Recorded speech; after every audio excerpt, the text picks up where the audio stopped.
right, so we're official now. Our recording's beginning, and so are we. So when you think about what's the big deal with creating a learning environment, why would we spend some time on that? Why is that important? Well, for a few reasons. One is if we're empowering people to pursue knowledge, that's really good for the person and it's really good for the organization. If we set the expectation for all of our employees that learning doesn't stop when you first come into the organization, it is an ongoing thing and it's an ongoing expectation, that's really going to not only help the organization, but it's really going to help those employees. And let's face it, it also does a great thing for ongoing employee engagement. If people know that there's opportunity to learn, to grow, to develop, that's a huge part of engagement. But we also need that from the business side as well. If we're going to keep our organization relevant, keep it moving forward towards the future, our employees have to be ready to learn, have to know that learning is an expectation, and want to ideally pursue knowledge in the long run. So when we create a learning environment, what we're focusing on is positive open communication, praise of others, feedback with the focus of developing others. That helps us also ensure that ongoing environment continues. That's what really is going to foster a learning environment in the long run. And we're going to dig into each of these as we go along today. Some interesting statistics from Deloitte. When you take a look at these, they're quite interesting. Companies that have continuous learning cultures are 46% more likely to be first to market. 58% will be more prepared to meet future demands. 26% have a greater ability to deliver quality products. And let's face it, this one's pretty good too. 37% greater employee productivity. So these statistics really help us also realize that we need to have a learning environment in our organizations. It's just not, like I said, going to help just our employees to be engaged and develop, but in the long run, it's really going to provide lots of benefits to the organization from that business side, that results side. And obviously that's as important as well. So what do you do to create a learning environment in your organization? What I'd love to see or hear are some examples. So please hop in chat. Give me a couple of examples of how you've created learning environments in your organization. What are some things that you've done? And again, maybe it's in a past organization. It may not be in the organization you're in today, but what are some things that you've done maybe even in the past? That's really cool, Joan.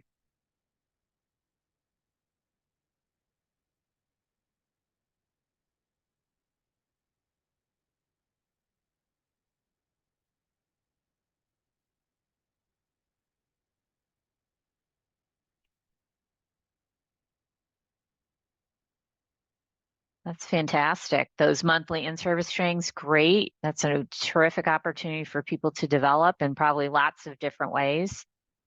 Having the HR lunch and learns, and those can be quick hits on various topics. That's a great tool, an avenue to use. Love that. Professional development sessions. That's so cool, Michelle, that you also do the monthly trainings, that you have a grant. That's so cool too. Those are always great opportunities to look for, grants. Many states offer those types of things. Massachusetts does for sure. There's some that might be available as well in Connecticut.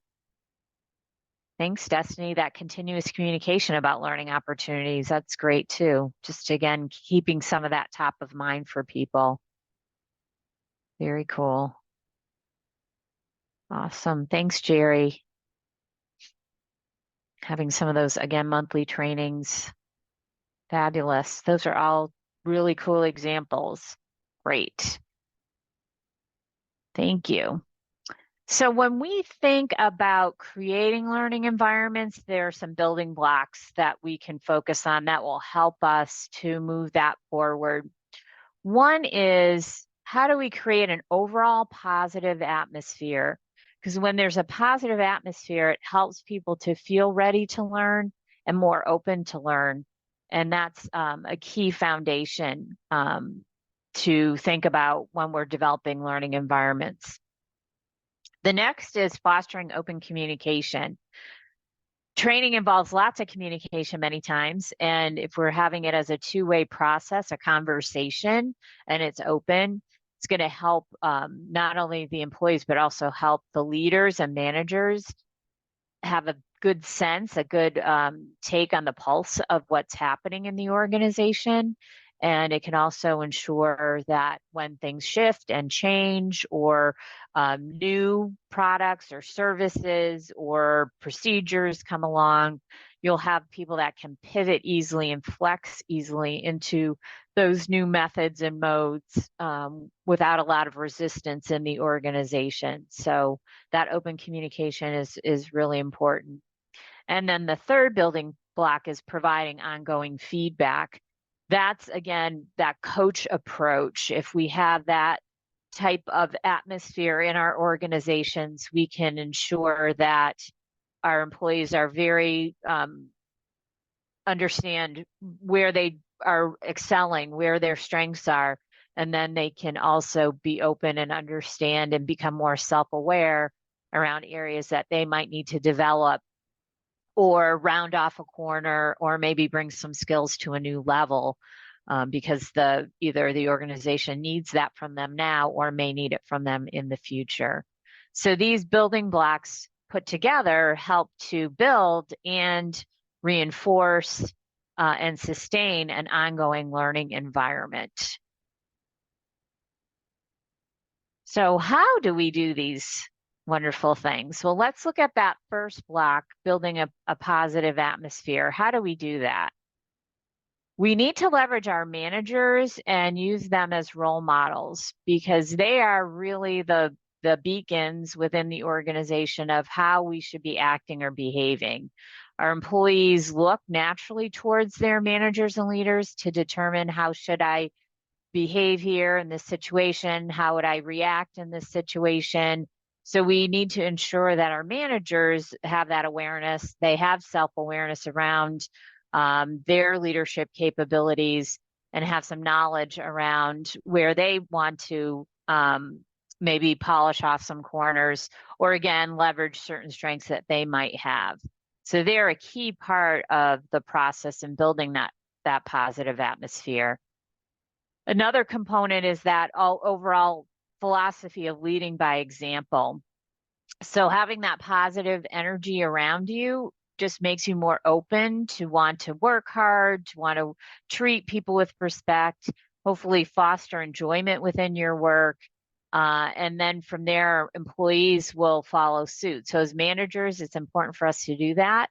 But we can also find leaders who sit in many chairs in our organization, and we might be able to capitalize on some of those folks who influence from different places to ensure that, again, the influencing is towards that positive atmosphere where people feel respected, they feel open, and they feel ready to learn.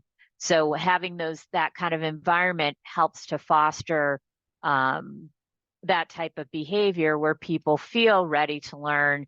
They don't feel as if they're going to be penalized if they don't catch something the first time around, or if they don't do it perfectly first time around, that there is opportunity to learn from mistakes or even failure. And I don't mean like they fail like they are going to be fired failing, but failing like, I've made a mistake, I realize I've made the mistake, and I'm going to learn how to overcome that and be even stronger on the other end of that. So that's the type of approach that we're talking about there.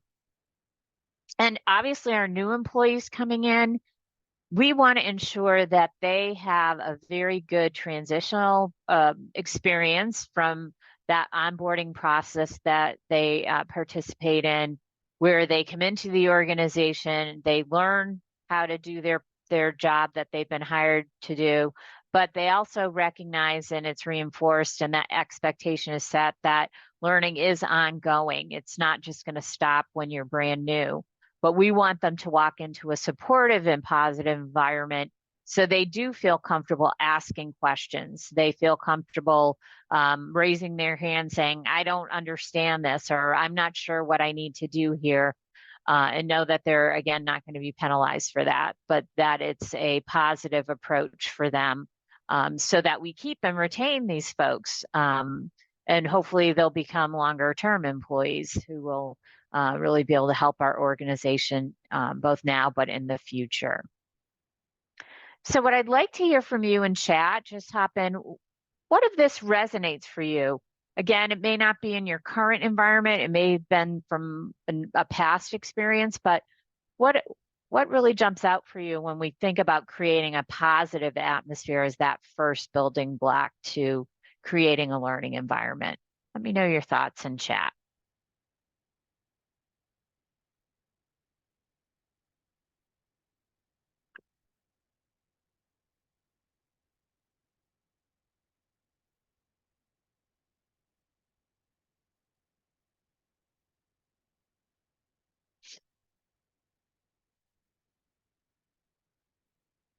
Yeah, definitely. They are the key. The managers are the key as a role model for sure.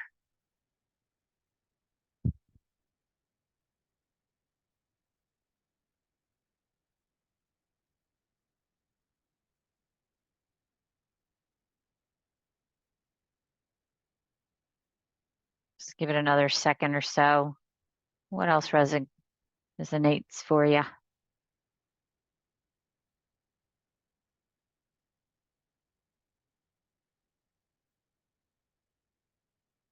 Yeah, that's so cool. And not an easy thing to do, for sure. Being very task driven to being more leader focused, helping employees to become more self-directed. That's a difficult shift for sure. This is great, Michelle. Yeah, definitely people feel valued. They'll want to grow and develop in their role. And that definitely creates a positive environment. And those managers have to have that buy-in. I agree. Thanks, Jerry. Yeah, the leading by example, being present, all of those key pieces. I love that too. Very nicely said. Super. Thank you all. So the next piece is looking at fostering open communication. Once we have a positive atmosphere, communication is a key part of the next step in the process. When we think about open communication, our objective and goal should be that all employees feel comfortable asking questions, but also answering questions. And we don't always think of it from that side. We think, well, we want to make sure people feel comfortable asking questions if they're not sure about something. But on the other side of the coin, how can we help employees help each other? Well, part of that is also letting people know you're also in a point now where you can answer questions for someone else. If there's a newer person coming in, you may be able to help shepherd them through their onboarding process. Or if you are a supervisor, manager, or leader, how can I get my folks involved and capitalize on strengths that they bring to the table? Part of that might be allowing them to take the lead on certain projects or certain aspects or areas or procedures that they might have a lot of expertise around. How can I leverage that and make them the person to go to for answers around questions? So it's really, again, trying to foster some of that teamwork. It's trying to also leverage strengths and capabilities from different people on the team, not just the person who's in that leading or supervisory seat, but also tapping into newer people coming into the organization. How do you capitalize on that fresh new perspective as well? And that's all part of what we're talking about here. We also want to, as I was alluding to, is really empower those more senior veteran employees to coach new hires. Having them connect with each other, whether it's formally or informally, is a wonderful way, again, to build some of that team environment where both sides get to learn from each other. But it can be very impactful if you have a really solid, maybe more veteran employee working with a new hire, because they not only help them understand the mechanics of what they need to do, they can also fill in some of that other piece, the color commentary, as I like to put it, where people can understand maybe some of the history behind something or why certain things are done in a way that they are in the organization, or what the output needs to be or what it needs to look like, and whether it has to be followed in a certain order, or maybe you can have some latitude on how things are done. They just really help you to not only just see the roadmap, but also fill in for you, what's happening along the sides as well, to fill in that additional part of the picture. And I found that to be really helpful. And then obviously effective communication involves a lot of listening, and active listening is so vital. You can't just be speaking. We have to have a conversational process happening. And if you're having a conversation, listening's a big part, a huge part of that. And the active component is really what's important, that people are really taking the time to truly listen to each other, not just kind of catching things here and there and running off in a different direction, but really trying to be present and really focus and listen to that other person or group. So again, I'll ask you of this piece, what jumps out for you? And again, it may be something that you're seeing in your organization as a strength. Maybe it's an opportunity your organization has. Maybe it's something you've seen in your past experience. So whatever resonates for you, just let me know which of these really maybe jump out more for you. Or if there's another idea that you have, hop in chat, let us know what that is too. Thank you.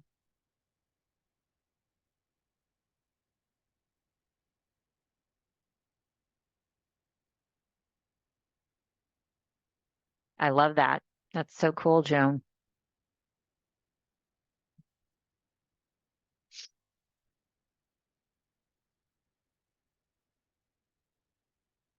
Having that opportunity to have those veteran folks coach the new people. That's cool.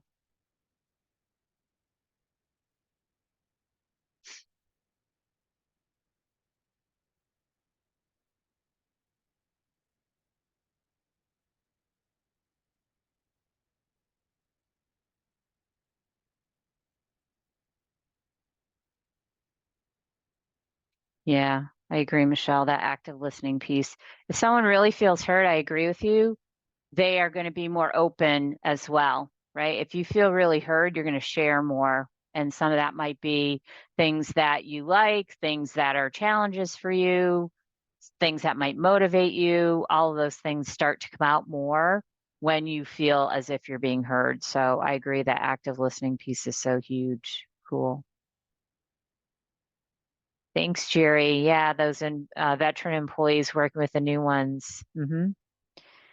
They do. Yeah, they may have ideas that might work well within and the active listening. Excellent. I agree. You hear a lot of people talking over or to each other, not with each other, right? None of that, it's very, very much that being present, really focusing on others is very challenging with all the distractions that are around us today. So that active listening piece is really, really important. Thank you all. I appreciate you sharing those. And last but not least, when we think about that last component, that last building block of focusing on creating that learning environment, it's providing ongoing feedback. And it's looking at both sides of the coin, the positive feedback side of the coin and the constructive feedback side of the coin. So when we think about positive feedback, we want to encourage our managers to be thinking about how often they're praising their folks. And when they are they drilling down to real specific, focused actions and behaviors on the good things that our folks are doing and calling that out to them? Are they also really coming at it from the perspective of, I'm looking to catch my people doing things right. I'm not looking for them to the things that they're doing incorrectly. I really want to focus on what do they do well, and I want to call that out. Now, I'm going to see times when they're not doing what they should, and that's what we'll talk about in a second. But what is my approach and perspective as a manager or supervisor or leader? Is it really the perspective of, I want to look for the good things that my team is doing, and I want to be sure I'm calling those things out versus just always looking for the things they're not doing well? So really flipping that perspective a bit. And then when we do need to offer constructive feedback, which will be come up for sure, those managers, supervisors, leaders, really having them focus on the approach they take to deliver that feedback, not coming down on people like a ton of bricks, but more so offering it as a constructive approach of, I noticed something's not quite right, let's take a look at that, or walk me through your process or an approach so I can understand it better from your perspective. And that lends itself again to more of a conversation versus I'm going to tell you what you're doing wrong approach. And if we make it more conversational and using questions and using opportunities for that employee to take a step back and do a little bit of reflection to understand maybe why they did something in a certain way or how that situation resulted and what they might do differently next time, will be a much more powerful learning experience than just a manager saying, don't do that, do this instead. If it's not two-way, it's going to be less impactful for the employee. So the more conversational and the more of an approach of, let's find out what the issue is together kind of approach will be much more impactful. So again, in chat, let me know what jumps out for you. What do you think about positive, constructive feedback and how that relates to creating learning environments?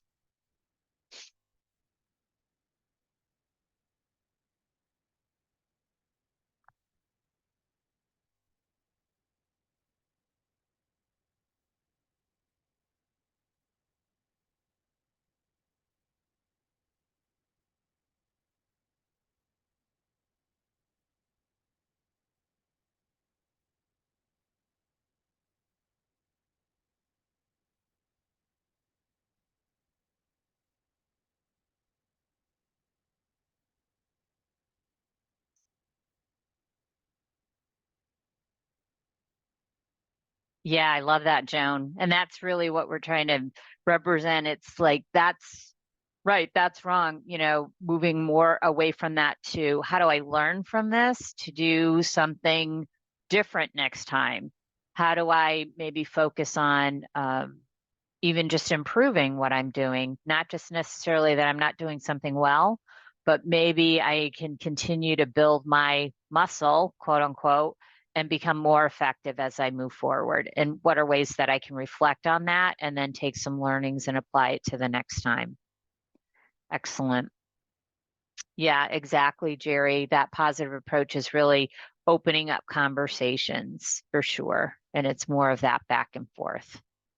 Super. Awesome. Thank you. All right, we're going to jump into a couple of breakout rooms in just a moment. I'll send you out some invitations. We're just going to break out into 2 rooms. And when you're out there, I'll give you something for you and your partner or partners to chat about. You're only going to be out there for a couple of minutes. It's really just to have a quick conversation. You'll see timing reminders that I'll put out into the rooms, so you'll know how much time is left. A minute before the end, I'll close out the rooms. You'll see the timer coming down. You can leave the room if you want early from there. You'll just wait with me in the main room. Otherwise, after the minute elapses, you'll just get kicked back into the main room. So again, just a reminder on how those breakouts work. So just a couple of things I'm going to ask you to think about now. Which of the building blocks that we talked about, creating a positive atmosphere is the foundation, fostering open communication, and providing ongoing feedback, which one is a strength for your team or organization, and which area is one that might need to be developed? And just take a second or so to think about that. And then when I put you out into your breakout groups, I'm just going to have you chat about that. Which was your strength, which was your development need. And then you and your partners can just take some time to share that. Right. So it's just 2 rooms. So just a couple of you out in each room. So in room 1 will be Joan with Michelle. And then in room 2, Destiny and Jerry, the 2 of you will be chatting. I'm just going to put you out for about 4 minutes. So it's about 2 minutes or so a person, just a quick hit. I'll give you a 2-minute warning and then close the rooms at 1 minute. All right. Invites are out.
All right.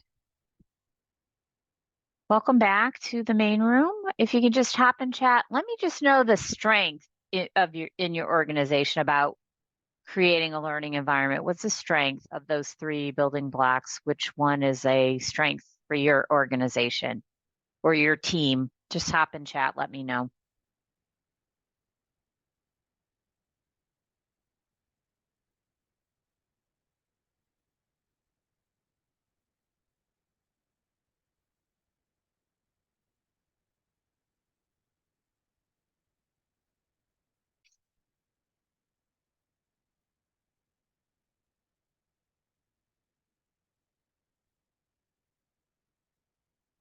Awesome.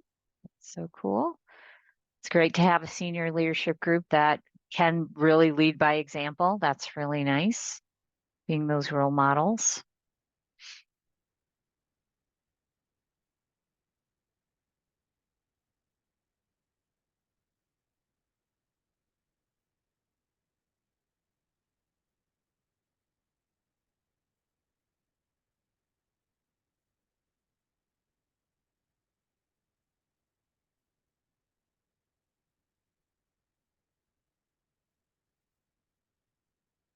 Let's give it a few more seconds.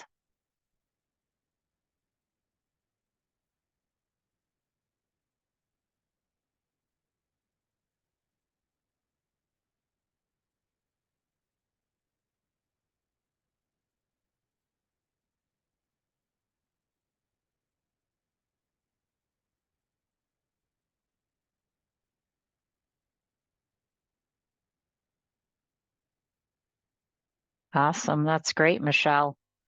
It's great when you have a director who's saying we need training and development. That's a good thing. And that's super. Starting at the top too. Good. Oh, that's wonderful, Jerry, that you have that level of caring across that team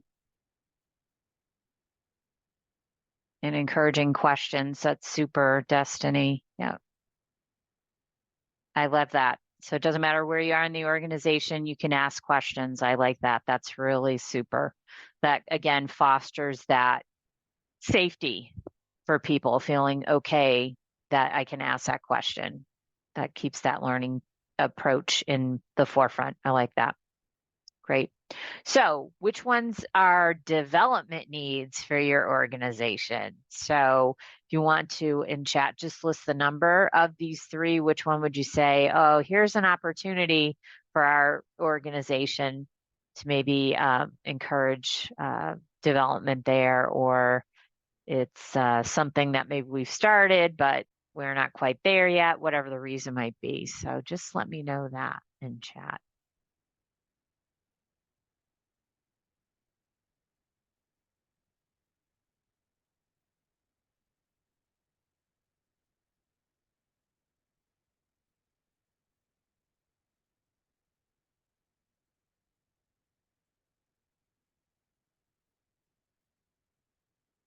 Yeah, the feedback piece.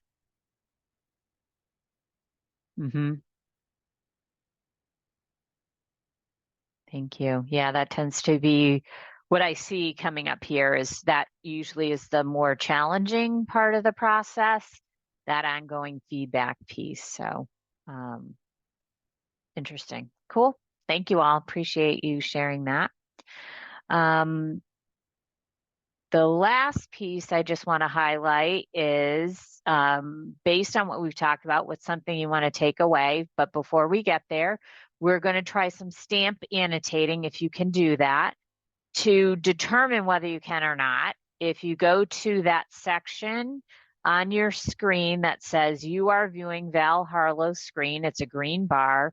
Next to it is View Options and then the Annotate button. And then when you see that button pop up, a new toolbar appears. I'd like you to select the stamp tool and you'll see 6 different stamps you can use.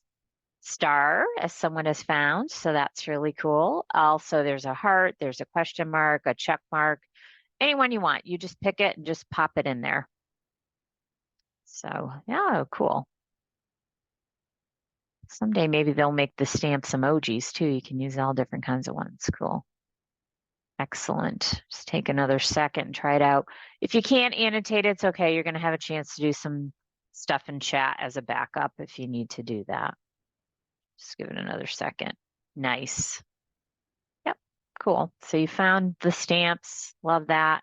Just going to clear these and we will go into these areas. Which of these three do you really want to bring back into the workplace? So just where at whichever one or two, stamp annotate in the column, or if you can't annotate, hop into the chat. Thanks, Jerry. Appreciate that. All three, super. Love that. Destiny's going to make a nice little drawing out of all those hearts. Thank you. It's beautiful. Very nice. Excellent. Cool beans. All right. So a lot of folks going to focusing on that feedback piece and then the open fostering open communication, and then all three for Jerry. Love it. Excellent. Fantastic. Thank you all. I appreciate that. I'm just going to clear this annotation. Okay, great. All righty. Any final questions? I'm just going to stop sharing to make it easier in case you have a question. Anyone have any questions?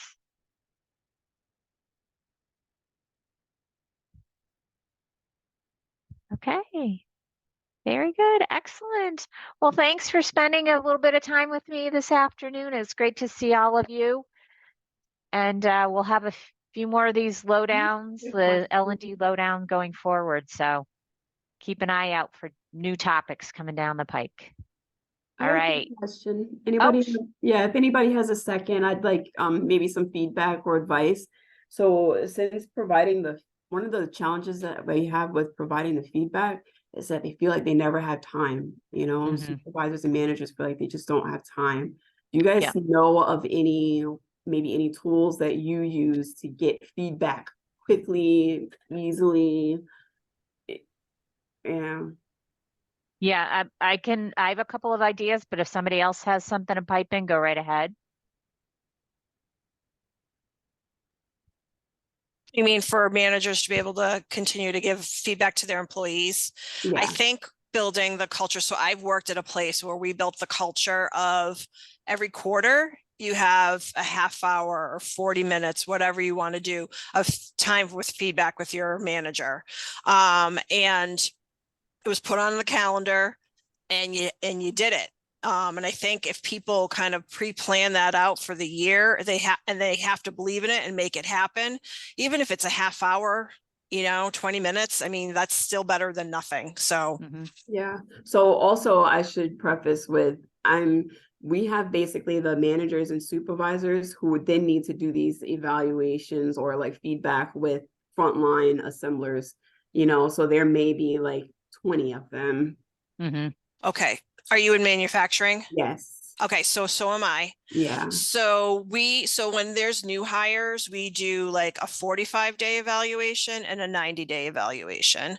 And the managers are responsible for that. And then we just did reviews and they did an annual. And I would say they probably spent 15 minutes with them, to do their review. It was like 7 quick questions, that kind of thing. But,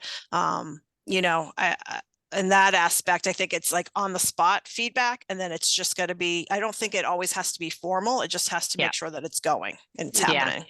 Yeah. A tool I used to use in my past life was Plus Delta.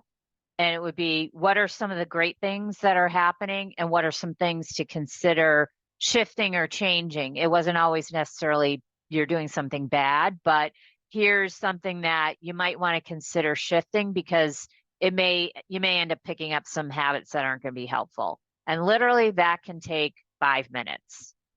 It's just a very quick hit, but then having the longer term opportunities like Michelle highlighted, I think coupling those two things together would be really helpful. It just should be conversational though. So what I would do is ask the employee, what are your pluses for this time frame? What are your deltas? And then I would fill in the gaps. And it was pretty efficient and quick hits. So, and people knew where they stood. So that was really helpful too. All right. Thanks, Destiny. Appreciate you asking that. Thank you. Thank you. That was great. Yeah. Any other questions before we call it a session? Okay. Thank you all. Have a great rest of your day. Bye.